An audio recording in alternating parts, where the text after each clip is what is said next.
In this video, I want to explore how to graph systems of inequalities that are in standard form.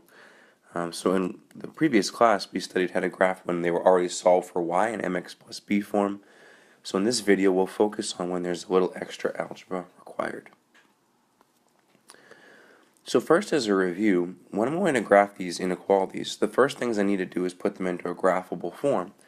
So in other words, I need to put both these equations into a y equals mx plus b form. So we're going to have to solve for y, identify the slope and the y-intercept. Once we have those, we can actually graph both separately. Now, since this is an inequality, we're not just looking for the line, but we're recognizing that all the solutions either above or below the line are going to exist because of the inequality nature of the lines we're graphing. So we're going to determine exactly where the shaded regions are that contain the solutions for both lines, and what we're going to find is that there's a shaded area that is going to work for both, and this is the area that's going to be our solution. We're going to test this solution by simply picking a point from that solution area and plugging it into both equations. So let's look at a few examples of how to do this. So here's our first example. I'm asked to graph the following systems of inequalities. I'm going to start with the inequality y minus x is greater than a negative 3. Now right now I don't know how to graph because it's not solved for y, so I'm going to solve for y by adding x to both sides. And this is going to give us the simplified inequality y is greater than x minus 3. Good. So then from this, I can identify both the slope and the y-intercept. Since there's nothing being multiplied by the x, it looks like our slope of this first inequality is positive 1 over 1, and therefore our y-intercept is at negative 3. So essentially, as I graph this, I'm going to start on the y-axis down 3. Here's my y-intercept. And then I recognize that the slope is telling me to go up 1 and over 1 to the right. There's a positive slope. So I can put a couple of those points in. Now remember, we have to look very carefully at the inequality symbol. Because this is strictly a greater than, it's not equal to, which means the line itself is not going to be a solution. As a result, what I'm going to do is sketch a dotted line through those points, symbolizing that this is simply a border. Right? Either above or below is going to contain the solutions, but that is all. That's all we see right now. The line itself is not going to contain a solution since we don't want y to equal x, we want y to be greater than x minus 3. So now we can do a similar process with the second line. We'll worry about the shading afterwards. If I take 2x plus y, and this inequality is less than or equal to 2,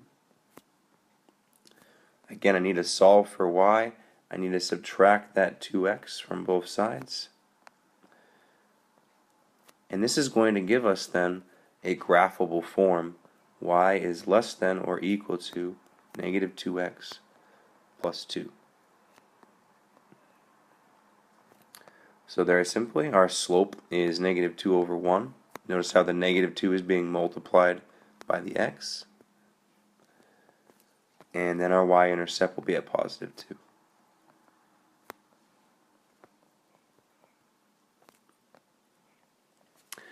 So I can plot a few of these points. The y-intercept at positive 2 tells me to start up 2 on the y-axis. That's going to be right about here. There's my starting point. From there, I'm going to go down 2 over 1. And I can do that a couple of times. And we notice here that the actual solution, the point of intersection, is not going to be very nice. And that's okay, because remember, we're just looking for the shaded area between the two lines. Now, if we look carefully at the inequality symbol again, since this is less than or equal to implies that the line is part of the solution. So right away, if I sketch a line between all these points, something like this, again, the intersection point right here on a graph really isn't that pretty, but that's okay, because all I'm really after is, well, where do I need to shade? So this is where we need to go back to our inequality symbols. The first graph, the red graph, had an inequality sign that was greater than x minus 3. Greater than implies that I should be above the line. Right? So greater than, I'm essentially saying that everything above the red line, I'll shade that in here, is going to be part of the solution. So that's good. Similarly, the blue line is less than or equal to, so I only want to keep everything that is below the blue line. So in other words, everything over here is part of our blue line solution. Now what you'll notice here is that there's only a small part of this graph that actually has a solution that satisfies both, and it's the area where the red and the blue overlap here, and I'll highlight it in the black. I notice that right here, this is the only area that's actually satisfied by both of the equations to the left of those two lines. So that means that this must be our solution set. Now, sometimes this can get a little messy here, so sometimes when we're all done, what I recommend is for people to simply erase all this other stuff out of the way. Right now that we have identified the solution area, if you want to erase all that shading from all the different sections, you can kind of clean up your graph by then saying, okay, I know where they overlap, I know where they intersect, and now you can simply go and say, alright, I'm going to just shade in the part that's actually the solution, right, that area we just identified that's below the blue line but above the red line, and that's going to make our life a lot easier. Now to check this, to kind of verify that we're on the right track, what I often ask people to do then is to pick a point inside that area that we just shaded that they think might work. So I always say pick an easy one, and here we have a very easy point that we can use. I see that the point, if I highlight it, the point 0, 0, right here at the origin, right, so I'll identify that. This is in the area that we've identified as a solution to both of our systems. Now to verify it's a solution, what we should do is plug it into both of the equations and verify it works. So let's do that down below here. If I first take that first equation, y minus x is greater than a negative 3, I'm going to plug in the 0. Is it true that 0 minus 0 is greater than negative 3? Well, since that's just 0, yeah, a 0 is larger than negative, that's true. Similarly, I can plug in 0, 0 to the second equation, 2x plus y. I'm looking to see, is that going to be less than or equal to 2? Well, plugging in a 0, I'm literally going to get 0 plus 0. Is that less than or equal to 2? Yes, so we're confirming that when I plug in the solution, it does work for both equations. Now this doesn't guarantee I've done everything right, but it's a good way of quickly checking and saying, does it look like at least I'm on the right track? Is the shaded area at least containing something that we've verified as a solution to both systems? So here we see another example, and we're going to go through the same process in the same general fashion. So the first thing I'm going to do is take our first inequality, 3x minus 2y less than or equal to negative 2. I notice that this is not solved for y, so I'm going to have to solve this for y. I'm going to subtract 3x, and this is going to give me the new equation, negative 2y is less than or equal to negative 3x minus 2. And then to finish, I'm going to then divide by a negative 2. Now, it's been a while since we've done this, but remember, if I divide by a negative, I have to switch our inequality sign. Right? So this less than or equal to sign here is going to flip around, and our final equation should be y is now greater than or equal to, see how I flipped that sign, 3 over 2x plus 1. Notice how negatives divided by negatives become positives. And so at this point we have all of our key values we need. I notice that if I look at the graph, the y-intercept plus 1 is at a positive 1. The slope 3 over 2 tells me to go up 3 to 4 and then right 2. I could also go down 3 and left 2. And I can see that line forming. I'm going to go back to my inequality and look very carefully. Because it's greater to or equal to, the or equal to implies that I want a solid line, right? Because the line is part of our solution here. So in other words, I'm going to have a line that looks something like this. And there's our first graph. Again, we'll worry about the shading after. So now for the second equation, x plus 2y, and that is greater than a negative 6. Again, I need to solve for y. I'm going to start doing that by subtracting x. So that gives us 2y is greater than negative x minus 6. And then if I divide by 2, now this is a positive 2, I don't need to change the inequality sign. So we end up with y is still greater than negative 1 over 2x. Remember there's an implied 1 in front of the x, minus 3. So graphing this, I know that my y-intercept is a negative 3. I'm going to start down 3. My slope is negative 1 over 2, so I can even go down 1 and right 2. I can do that a couple times. Or I can go up 1 and left 2. And this actually does have a pretty nice point of intersection. But remember, I'm really worried about the shading. So if I go back to the inequality, I see that the inequality is strictly greater than, implying I'm going to be shading a dotted line. Right? Using a dotted line, the line is no longer part of the solution. And as we sketch that dotted line in, I'm going to get something like this. Now we need to worry about where to shade. Now, on the last problem, to really make it the point clear, I colored in very clearly all the things, all the different areas that were shaded.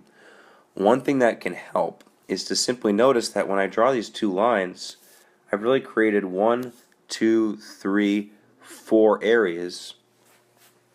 Right, 1, 2, 3, 4 areas that are basically sectioned off by these lines. And what I can actually do is just a process of elimination now to figure out where to shade.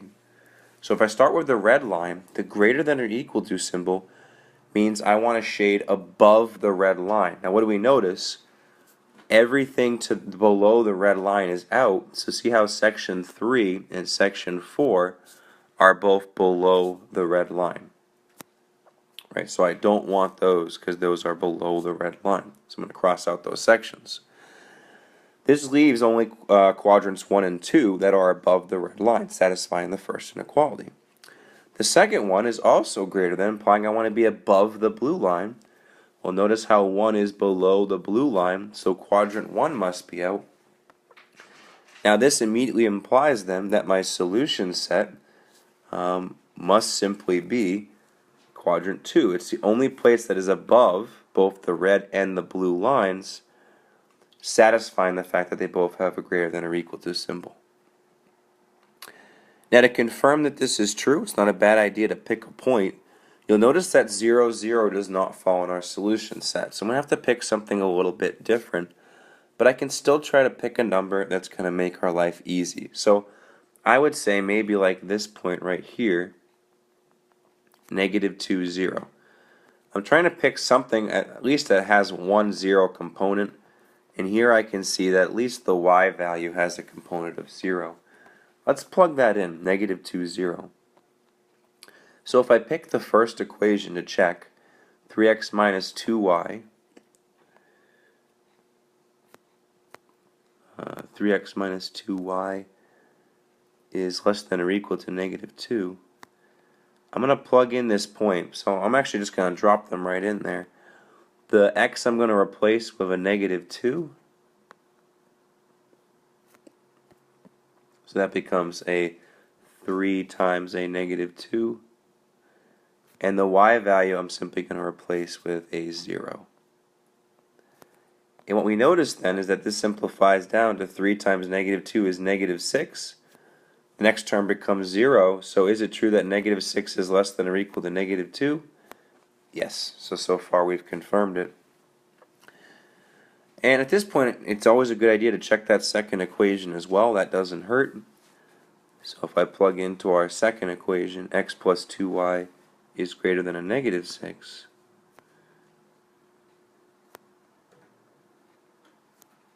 Right, I'm just going to simply replace x with our negative 2. I'm going to replace the 2y. Well, that becomes 2 times 0. So essentially we end up with negative 2 plus 0. In other words, negative 2 is greater than negative 6. And again, this is true.